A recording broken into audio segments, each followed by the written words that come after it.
What's going on, guys? Welcome back to my channel. Today I'm talking about everything that I watched in the month of May at the movie theater and also at home on streaming. Now, before I get started, you may be hearing a little bit of noise in the background. That is my fan.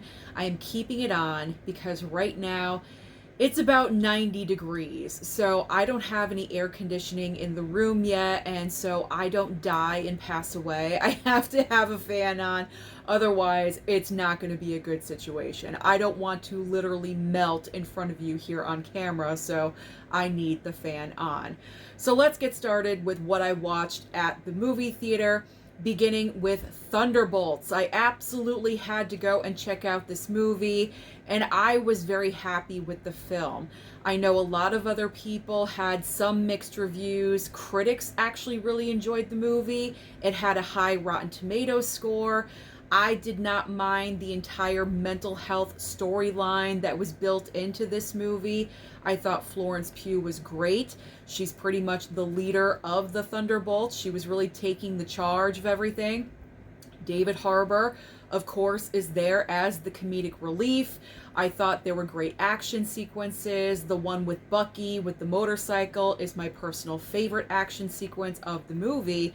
The only negative, personally, for me that I will say about Thunderbolts, I wish there was more action in the movie. The way the film went with the entire mental health storyline really prevented the movie from having the final battle at the very end. Because when you go and see a Marvel film, always at the very end, the third act of the movie, this is what we're building up towards, the final fight of the film. We didn't necessarily have that. It was done in a different way. So that is my one big complaint about Thunderbolts. But for me personally, I really enjoyed the movie and I cannot wait to see it again.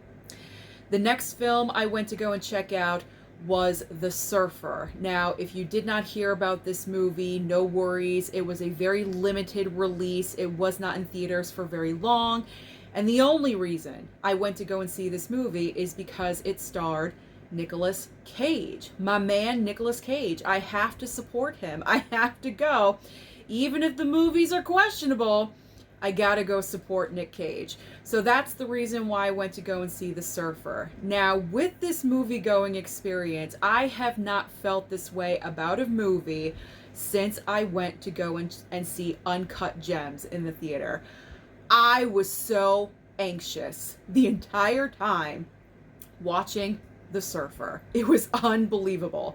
And the reason why is because Nicolas Cage's character, honestly, is very similar to Adam Sandler's character in Uncut Gems, meaning that both of these characters are in the situation that they're in because they put themselves there and they consistently make wrong decisions and they don't take themselves out of those situations to make them better or to make the situation any better.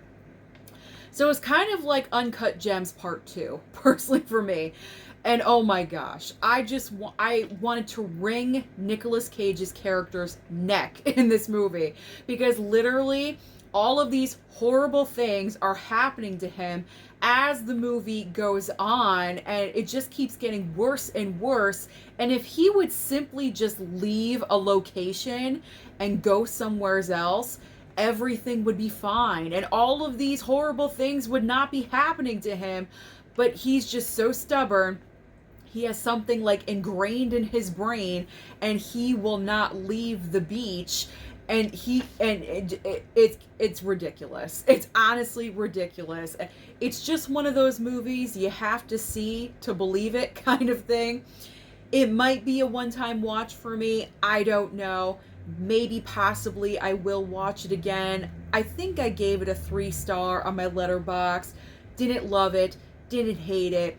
Gave me severe anxiety the entire time watching the movie. I'm not really sure that's a good thing to cause anxiety in someone, but I couldn't wait to get out of there. Honestly, I could not wait to get out of there and remove myself from the situation. That's what his character should have done all along. But I didn't hate the movie.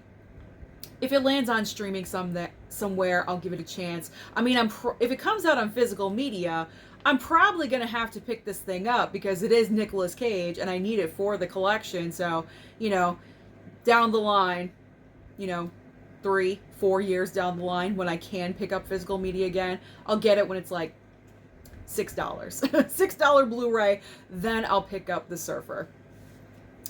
All right, now we are moving on to Fight or Flight. Oh man. Oh man.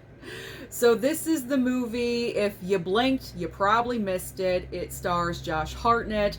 It's kind of like a John Wicky kind of movie set on an airplane, and Josh Hartnett is, he's not necessarily a spy, but he's on the plane because he's trying to find and protect someone, and unbeknownst to him, everyone on the plane is a hitman or an assassin, so he's trying to protect this one person against all these other people on the plane. It is ridiculous. But I will say, my movie-going experience for this film was not good. It was one of the most horrible experiences. Granted, I was the only one in the theater, so it was like a private showing. That was nice. I was not complaining about that. But my complaint about my experience was that once the movie starts, obviously the lights are supposed to lower and you know, I'm supposed to be in complete darkness. There was one light, and it was a big light too, right above my head where I was sitting. It was on the entire movie. So I was pretty much in brightness in the movie theater. It got on my nerves. So that did not help the situation of watching the film. But Fight or Flight is not a good movie. The dialogue is horrendous. This, you know, just everything about it, even like the action sequences, the choreography for things, like, it's basic. It's just not a good movie. And I believe the director of the film, this is his first movie. You can tell. You can really tell that he has never done this before. I feel bad for Josh Hartnett because you can tell he is trying to have a movie comeback right now. But unfortunately, with Trap and now with Fight or Flight, it's not good. These are not good movies. I know some people enjoyed Trap. I was not one of those people. So for me, he's not winning right now. When he was in Oppenheimer, okay, like that's a nice comeback right there. I'm not really sure what happened. So if I were his, you know, manager, agent, whatever, whoever helps him book jobs, I'd be looking elsewhere. I'd be looking at more quality directors than, you know, not saying M. Night Shyamalan isn't a quality director, but that script was pretty bad. But Fight or Flight was not good. So if you missed out on that movie, you are fine. You are absolutely fine. You did not miss out on anything. It was not that great, in my opinion. I won't watch it again. When it lands on streaming, I won't even waste my time. All right, now we have Clown in a Cornfield. So I went to go and check out Clown in a Cornfield because I did see the trailer one time. It looked like it was going to be fun. So a fun horror film, let's go and check this out. So I sit down, I get ready, you know, it starts and everything, and it's pretty basic. That is what Clown in a Cornfield is. It is a basic horror movie. This film did not scare me. I will say probably the most positive thing about this movie, because I always find the positive in every single movie I watch, the one positive about Clown in a Cornfield is the gore factor. There's a lot of great kills in the movie, the gore is there, and there's also some nice comedic moments as well that I was not expecting. I did laugh out loud a couple of times in the theater, so that was nice. But this is not a horror film that is going to frighten the pants off of you. It's not one of those movies at all. This is the kind of basic horror film where it's like your first date, you're in high school or something, you've never really seen a horror movie before, but let's go, we're on a date. You know, it's like one of those situations. This is the type of age bracket that Clown in a Cornfield is for. not like other more experienced viewers of the horror genre like myself. And there's still an abundance of horror that I have not experienced, but I'm more experienced than Clown in a Cornfield. Plus, the entire reveal of the killers, situation. Kind of knew it. Kind of knew it already. So, nothing super fantastic about Clown in a Cornfield, in my opinion, as well.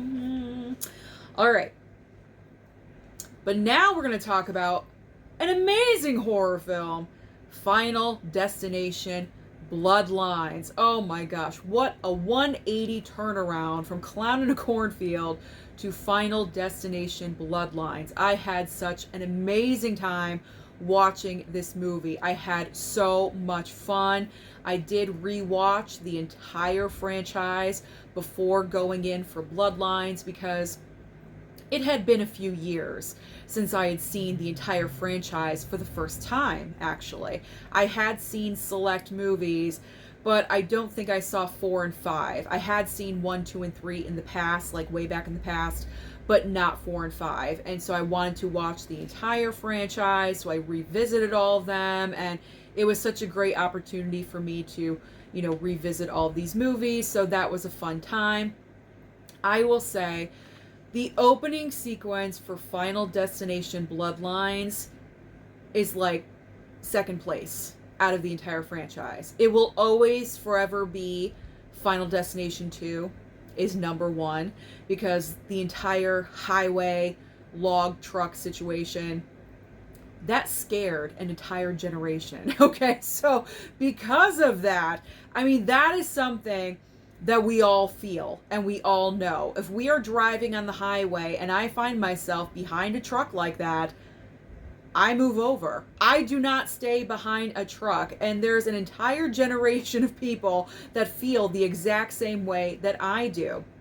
If you've seen Final Destination 2, you know exactly what I'm talking about. It just, the anxiety just builds inside of you when you find yourself behind one of those, so you move the heck over. So that will always be number 1 because of the impact of that opening sequence.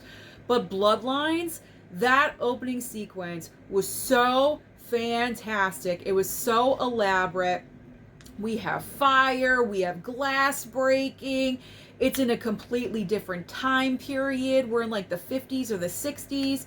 I loved it. Absolutely loved it. And as far as, past the opening sequence, I just enjoyed the movie overall as a whole. Tony Todd, don't even get me started. I almost shed a tear. I could feel it. This one right here. I could feel it building up in the corner of my eye. And after I watched the movie, I came home and a couple of days later, I saw that what he said was not scripted. He actually said what he said on his own when he's talking to the audience. Broke my heart. Absolutely broke my heart. And I'm sure everyone else feels the exact same way. So absolutely loved seeing him on screen for the final time. I will say that the girl that we're following wasn't really the biggest fan of her. I gotta be honest. I feel like there could have been a more dynamic actress, or I don't know. She just seemed kind of plain to me. I wasn't really connecting with her. Whereas the brother characters, I was invested. I loved their relationship together. In particular, the brother with all the piercings. He's pretty much the favorite of this movie. And if you see the film, you understand why. Like, he's so well written as a character. And then also when he does have conversation with his brother, they're just so entertaining together. So that entire sequence at the hospital between those two, I really enjoyed. Like, that was my favorite part of the movie besides the opening sequence. So I really enjoyed Final Destination Bloodlines. If you guys have not seen this movie yet, you have to. It is just so, so good. I cannot wait to watch it again. All right, let's talk about it. Mission Impossible: The Final Reckoning. So, I am not going to be giving a glowing review about Final Reckoning, unfortunately. I loved Dead Reckoning Part 1. The first half of this saga that we've been enthralled with for the past like 3 years now, between Dead Reckoning and Final Reckoning.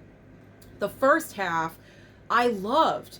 There was tons of action, our characters were all there, and it was just so great, and I was hyped up for Final Reckoning. And then we get to Final Reckoning, and to me, it just felt like everything was just so over the top and so grandiose on such a scale. I know the franchise is called Mission Impossible, and that is the entire point. Ethan Hunt and his crew pulling off impossible missions. Okay, I get it. But it comes to a point where even what they're trying to pull off in Final Reckoning is just truly, truly impossible. It is just beyond the scope of reality. You know what I'm saying? So as Tom Cruise is underwater, pretty much naked except for his little Speedo, and he's like, the entire submarine sequence, the believability factor completely flies out the window. I mean, I don't even know if I would believe it to begin with. Is it even possible for someone to do this? Probably not. And some people may say I'm truly nitpicking at this film, but you know what? I just gotta be honest. During the submarine sequence, I was falling asleep. I thought this entire sequence took way too long. I was getting bored. Now, the other major sequence in the movie is the entire plane sequence. That one was okay. I was really engaged for that one, and that one wasn't too bad. But it felt like the submarine was taking forever. There's also another factor about this movie that kind of bothered me. It felt like the Tom Cruise show.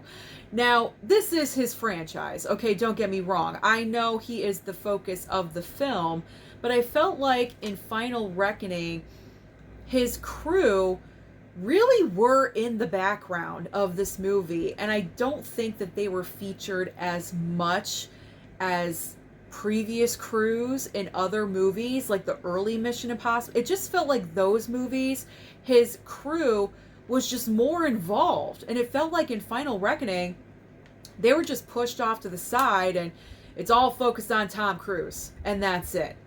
And they were really only there when he had to fully complete the mission, and that was it. They are there at the very end in the third act with the entire, trapping of the entity and all that stuff, but other than that, that bothered me. That just really bothered me. I don't know, because I feel like they're just as important as Tom Cruise. So I was disappointed with Final Reckoning. I'm sure there's other things that I could be thinking of, but I am trying to be brief. I didn't full on hate the movie. I don't want you guys thinking that at all. I did not hate Final Reckoning. I gave it a 3-star. Didn't love it. Didn't hate it. All right, the final film that I saw at the movie theater is Friendship. So I went to go and check out Friendship. I mean, I did want to go and check out the movie, but also I went to go and check it out was because I was hearing like amazing reviews about this film. Some people saying that this was like the funniest comedy that they've seen in years or all time. And I'm like, all time? Because there's a lot of funny comedies from back in like the 80s and the 90s. So if this movie is falling into the all-time category, I gotta go and check this out. So I went to go and see Friendship. It stars Paul Rudd. I enjoy Paul Rudd as well. And I knew the basic idea of the movie, so I was intrigued by the concept. And all I have to say is that Friendship is the most overhyped movie of this year. Now, some of you may think it's Sinners. I understand that to a degree, although Sinners is a great, fantastic movie. Friendship, not so much. I am sorry. I do not believe Friendship is one of the best comedies of all time. That's a large shoe to fill. And Friendship does not even come close to filling that. Don't get me wrong, there are a few comedic moments where I was laughing, I was with it, I was going along with it, I was understanding it. I was like, yes, this is realistic. I get this, I understand it. And I was rolling with it, and I was having a good time, and I was laughing. But then it changes tone, and something happens in the movie where everything shifts, and I get that. But it just seemed like after the shift happens, I really was not laughing anymore. It just turned into one huge cringe fest the entire rest of the film. And I did not laugh once. Once that shift occurs, it's like all serious, and you're just cringing. That's the only word that I can really think of that's appropriate. Cringy, because it is. Because this other man opposite Paul Rudd, who's trying to have a friendship with him, and Paul Rudd kind of cuts off the friendship because the guy gets a little bit too weird. So then what does he do? He decides to go out and get more weird. I mean, he doesn't want to be your friend because you're doing weird things, so you want to save the friendship, but then you keep doing more weird, odd things, and it just starts to snowball, not in his favor, kind of like the surfer. You know, it's like, take yourself out of this equation and reset. You know what I'm saying? But you're keeping yourself, it's like you're punishing yourself over and over again. And this is the movie, you know? So, overrated and very much overhyped. I can appreciate the movie for the message, I guess, that it was trying to send. I can appreciate that, definitely. I can, and I understand it. But funniest movie of the year? No way. Funniest movie of all time? Heck no. Heck no. No, that is not true. So that is why I'm saying Friendship is very much overhyped. Now let's talk about streaming. What did I watch on streaming in the month of May? Baby Girl. I rewatched Baby Girl on Max, and you know what? It's an okay movie. You know, after seeing it in the theater, I was like, oh, okay, you know, I could see why Nicole Kidman is getting like some award season conversation, you know, last year when it came out in December. Okay, I understood it after watching it in the theater. When I rewatched the movie, it was like, you know what? I'm glad that she did not go further in nominations beyond a Golden Globe nomination. Because honestly, I mean, she put herself out there, you know, bravery and everything as an actress, you know, definitely going somewhere where other actresses probably would not be comfortable going. I give her credit for that, definitely. But there's nothing really about her performance that is just like mind-boggling and amazing. So I feel like, as far as like Academy Awards, especially, the Academy made the right decision by not nominating Nicole Kidman for Baby Girl, because after watching it a second time, I was like, it's just all right. It was all right. You know, like I said, I give her the kudos for the bravery and, you know, doing something, stepping outside your, you know, the box and everything. But other than that, it was just okay. I'm not really sure if I would ever rewatch this movie again. Watching it on streaming pretty much solidified. I don't need this on physical media. I'm good. If I do want to rewatch it, I can always stream it again on Max. Now we have Novacane. Novacane on Paramount Plus. Oh, I had so much fun rewatching Novacane. Watched it with my mom. We just had a blast. I'm not going to go on and on about Novacane because I feel like I have talked about Novacane endlessly in previous videos. It's just a lot of fun. So if you guys still have not seen Novacane, check it out on Paramount Plus. It's coming out on physical media, I believe the 20th, June 20th. It's coming up soon in a couple of weeks. So check it out. Check it out. Or 17th, I don't know. It's coming out shortly. I can't remember the exact date, but it is coming out soon. Now we have The Brutalist. The Brutalist debuted on Max in May, and I definitely wanted to watch this movie because this was my choice for Best Picture last year, and we all know how that went. Anora. Anora stole the award. I'm just saying, it won. It won. Okay. Anora won. There we go. I'll be proper. But to me, it should have been The Brutalist. And upon rewatching it, it kind of just solidified everything for me that this movie should have won. It's a very long watch. Yes, indeed. It doesn't have like the easiest subject matter, to watch. We're talking like there is a sexual assault scene, and there is,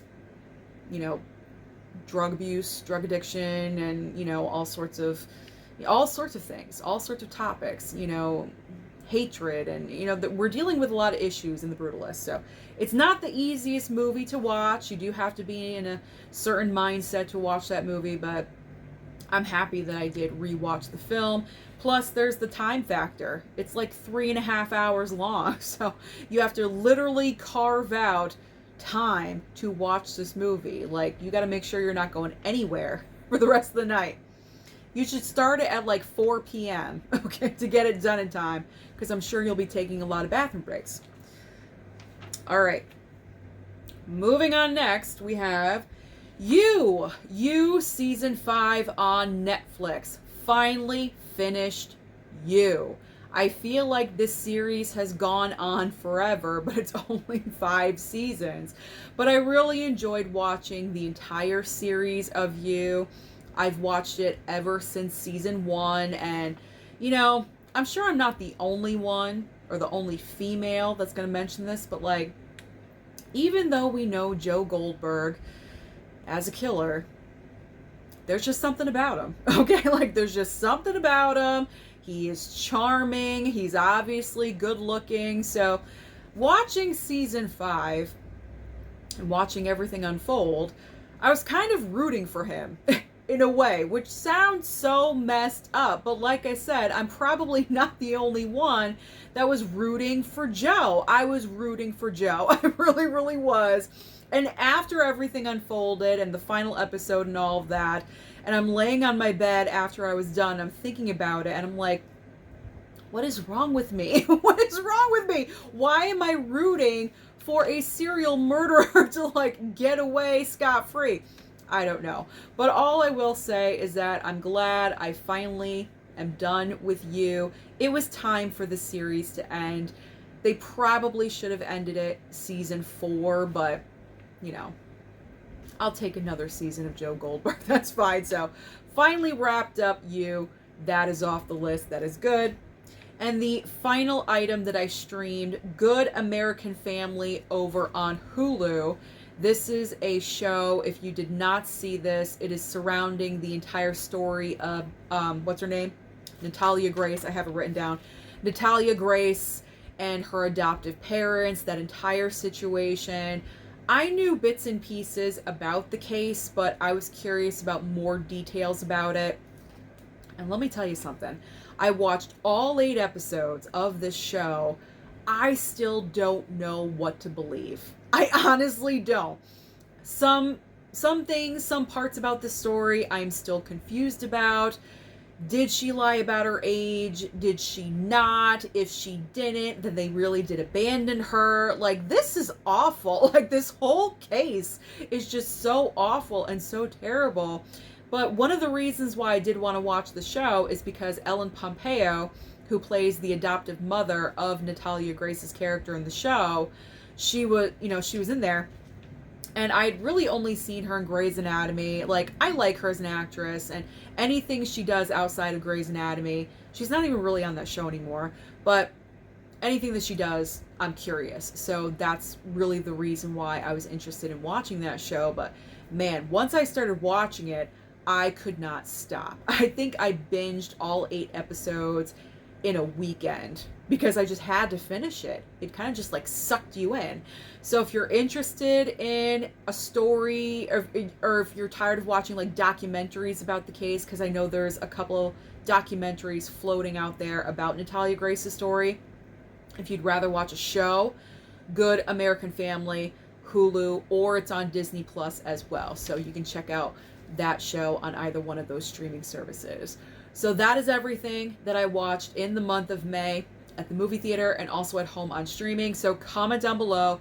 Let me know your thoughts about anything that I talked about in this video today, or let me know what you watched last month in May. Don't forget to like and subscribe before you leave, and I'll see you next time.